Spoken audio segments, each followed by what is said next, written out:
Hello friends, मेरा नाम अभिषेक कुमार है और हम पढ़ रहे हैं सेट्स के बारे में। ठीक है, तो पिछली वीडियो में हमने पढ़ा था सेट की डेफिनेशन और सेट को रिप्रेजेंट करने के दो मेथड पढ़े थे, रोस्टर मेथड और सेट बिल्डर मेथड।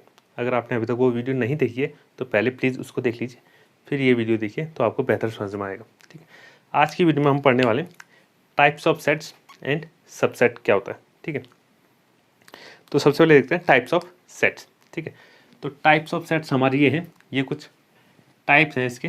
ठीक है, तो सेट इस इतने टाइप्स के होते हैं, एक एक करके हर टाइप को हम पढ़ते हैं। ठीक है, तो सबसे पहले देखते हैं एम्प्टी सेट क्या होता है। ठीक है, एम्प्टी सेट को हम नल या वॉइड सेट भी कह सकते हैं। ठीक है, इन तीनों से कोई भी नाम हम यूज कर सकते हैं। ठीक है, तो एम्प्टी सेट नाम से ही क्लियर है, ऐसा सेट जिसमें कोई एलिमेंट ना हो तो उसको कहेंगे हम एम्प्टी सेट। ठीक है, तो इसका एक एग्जांपल देखते हैं। फॉर एग्जांपल,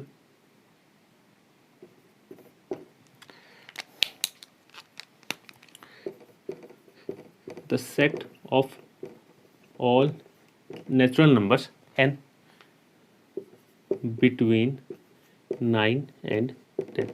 ठीक है, 9 और 10 के बीच के हमें सारे नेचुरल नंबर का एक सेट बनाना है। ठीक है, तो 9 और 10 के बीच में तो कोई सेट कोई नेचुरल नंबर होता ही नहीं है, तो इसका सेट में कोई एलिमेंट आएगा ही नहीं। ठीक है, तो इसके सेट में कोई एलिमेंट आएगा ही नहीं।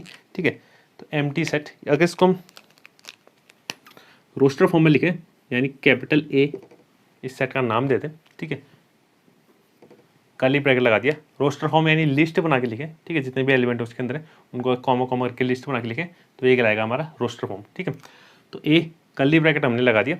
ठीक है, तो इसके अंदर तो कोई एलिमेंट आएगा ही नहीं, क्योंकि ऐसा कोई नेचुरल नंबर है ही नहीं जो 9 और 10 के बीच में है। ठीक है, तो इसके अंदर कोई एलिमेंट नहीं आएगा और ये ब्रैकेट बंद हो जाएगा। ठीक है, तो ये हो गया हमारा एम्प्टी सेट। ठीक है, और इसको अगर हम सेट बिल्डर फॉर्म में लिखें तो curly bracket x set builder form में लिख रहे हैं, सच दैट, जो स्ट्रेट लाइन है, सच दैट एक्स क्या होना चाहिए, ग्रेटर देन 9 होना चाहिए और लेस देन 10 होना चाहिए, और x belongs to natural number. ठीक है, ये जो साइन है ये कहलाता है बिलोंग्स टू। ठीक है, एक्स बिलोंग्स टू, यानी बिलोंग्स टू का मतलब ये जो एक्स है ये कहाँ नेचुरल नंबर में होना चाहिए। ठीक है, एक्स जो है नेचुरल नंबर में होना चाहिए, प्रेजेंट होना चाहिए, इसका मतलब ये है। ठीक है, तो इसका मतलब भी एम्प्टी सेट है। ठीक है, क्योंकि एक्स 9 से बड़ा है और 10 से छोटा है। ठीक है, और एक्स क्या होना चाहिए, नेचुरल नंबर होना चाहिए, तो ऐसा कोई नेचुरल नंबर है नहीं 9 और 10 के बीच में है, तो ये भी एम्प्टी सेट है। ठीक है, और एम्प्टी सेट को हम डिनोट कैसे करते हैं, इसको डिनोट करते हैं या तो सिंपल सा कर्ली ब्रैकेट से या एक सिंबल से जिसका नाम होता है फाई।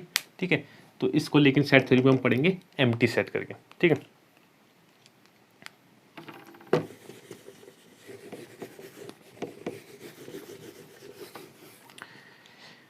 नेक्स्ट जो है हमारे पास सिंगलटन सेट। ठीक है, देखते हैं सिंगलटन सेट क्या होता है। तो नाम से ये भी क्लियर है। ठीक है, सिंगलटन यानी सिंगल, यानी ऐसा सेट जिसमें सिर्फ सिंगल एलिमेंट हो वो कहलाएगा सिंगलटन सेट। ठीक है, तो इसका एक एग्जांपल देख लेते हैं।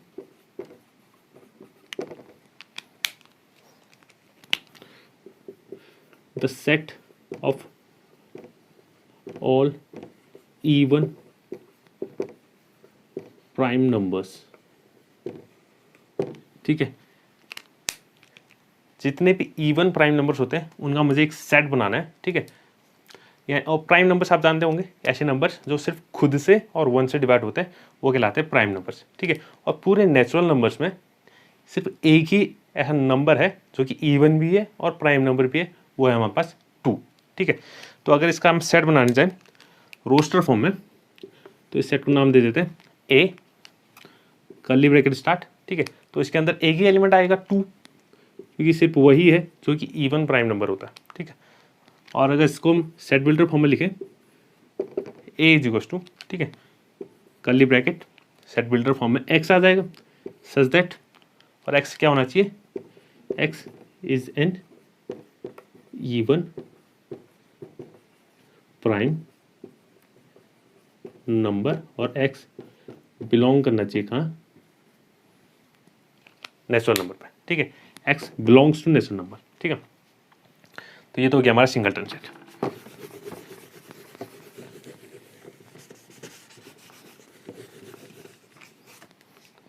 नेक्स्ट है फाइनाइट एंड इनफाइनाइट सेट, ठीक है।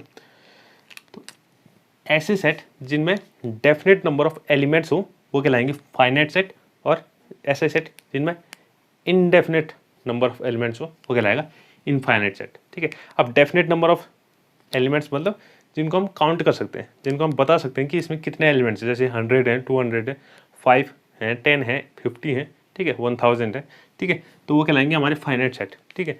और जिनमें हम काउंट नहीं कर सकते, जिनमें हम बता नहीं सकते कि कितने नंबर ऑफ एलिमेंट्स हैं उस सेट के अंदर, तो वो कहलाएंगे इनफाइनाइट सेट, ठीक है।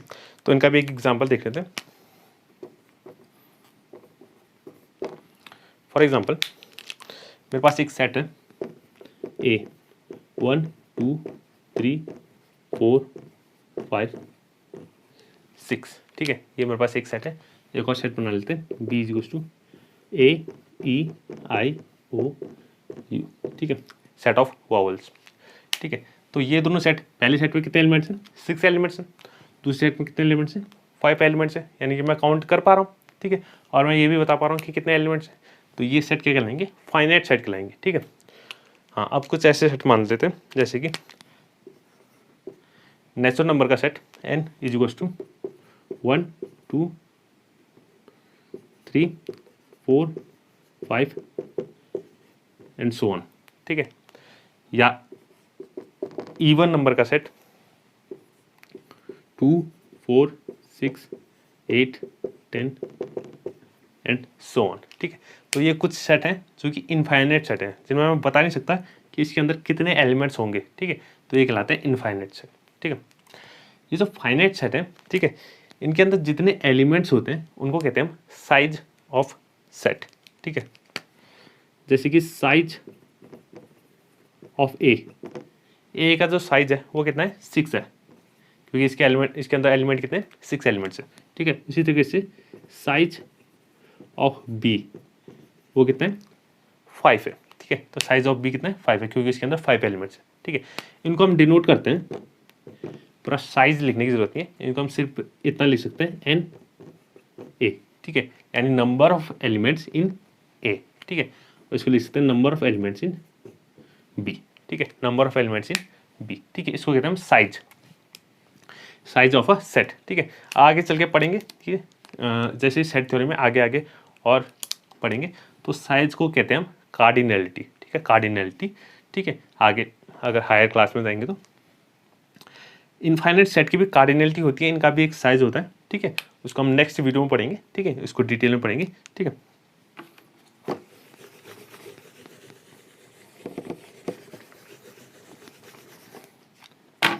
हाँ, नेक्स्ट है हमारे पास इक्वल एंड अनइक्वल सेट, ठीक है।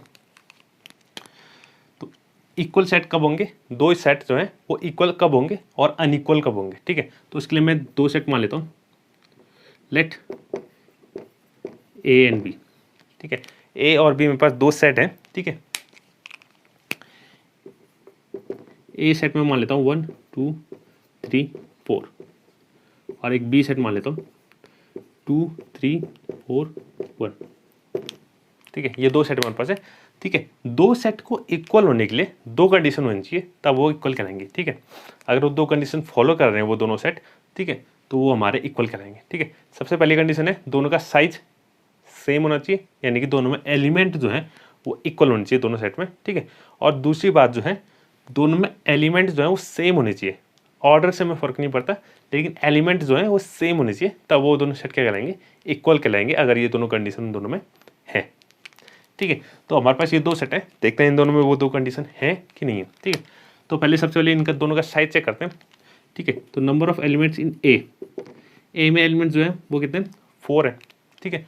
Number of elements in B में भी एलिमेंट कितने हैं, 4 है, ठीक है। तो साइज तो दोनों का सेम है, यानी नंबर ऑफ एलिमेंट दोनों में इक्वल है, ठीक है।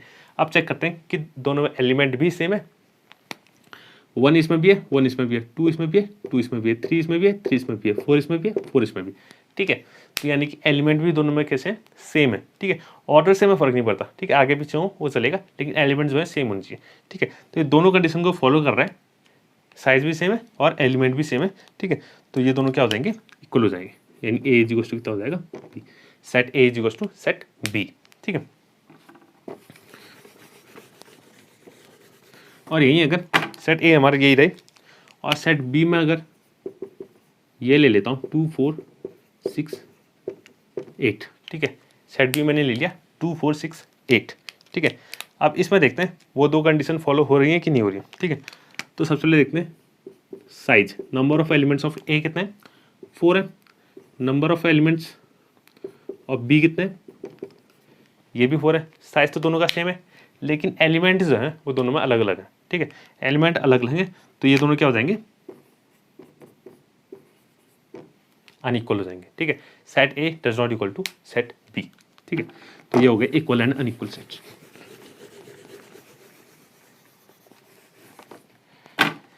नेक्स्ट जो है हमारे पास इक्विवेलेंट सेट, ठीक है। अब इक्विवेलेंट सेट और इक्वल सेट दोनों सेम नहीं होते, ठीक है, दोनों में बहुत फर्क होता है, ठीक है। तो इक्विवेलेंट सेट के लिए भी हम दो सेट मान लेते हैं।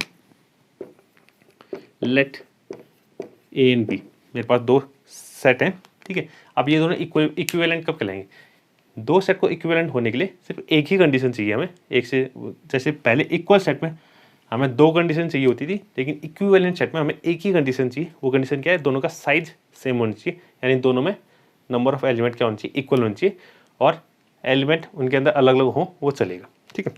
फॉर एग्जाम्पल एक है हमारे पास सेट ए है 1 2 3 3 4, ठीक है। और एक बी सेट है हमारे पास ए बी सी डी, ठीक है। ये दो सेट है, ठीक है। दोनों का साइज चेक करते हैं पहले कितना है। साइज ऑफ ए कितना है, 4 है।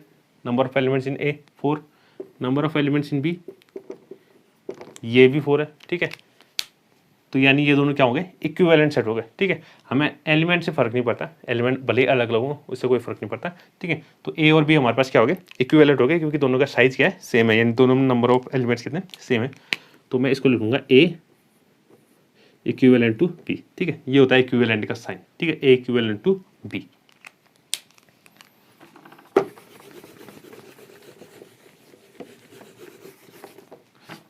नेक्स्ट जो है हमारे पास यूनिवर्सल सेट, ठीक है। अब यूनिवर्सल सेट क्या होता है, ठीक है। सपोज हम किसी कोई प्रॉब्लम सॉल्व कर रहे हैं, ठीक है। उस प्रॉब्लम में हमें कुछ सेट दिए हुए हैं, ठीक है। मान लेता हूँ एक ए सेट दिया हुआ है 1 2 3, एक बी सेट दिया हुआ है 2 4 6 8, एक सी सेट दिया हुआ है 1 3 5 7 9, ठीक है। एक प्रॉब्लम है जिसको हम सॉल्व कर रहे हैं, उस प्रॉब्लम में हमें ये तीन सेट गिवन है, ठीक है। तो एक ऐसा सेट, एक ऐसा बड़ा सेट जिसमें ये तीनों सेट के एलिमेंट प्रेजेंट हों, वो सेट कहलाएगा यूनिवर्सल सेट, ठीक है। जिसको हम दिखाएंगे यू से, ठीक है। एक यू सेट होगा जिसमें इन तीनों सेट के एलिमेंट्स क्या होंगे, प्रेजेंट होंगे, ठीक है। तो यू सेट में बना देता हूँ 1 2 3 4 5 6 7 8 9 10, ठीक है। ये मैंने एक सेट बना दिया, ठीक है। तो देखना ए बी और सी, ये तीनों सेट के जो एलिमेंट्स हैं वो सारे कहाँ प्रेजेंट है, इस यू में प्रेजेंट है। तो ये यू जो है यूनिवर्सल सेट कहलाएगा इन तीनों के लिए, ठीक है। इन तीनों के लिए यू जो है वो यूनिवर्सल सेट कहलाएगा, ठीक है। तो यूनिवर्सल सेट जो है हर प्रॉब्लम में चेंज होते रहेगा, ये कोई सेम रहेगा नहीं, ठीक है। ये चेंज होते रहेगा अकॉर्डिंग टू जो भी हमें गिवन सेट होंगे उसके अकॉर्डिंग ये चेंज होते रहेगा, ठीक है।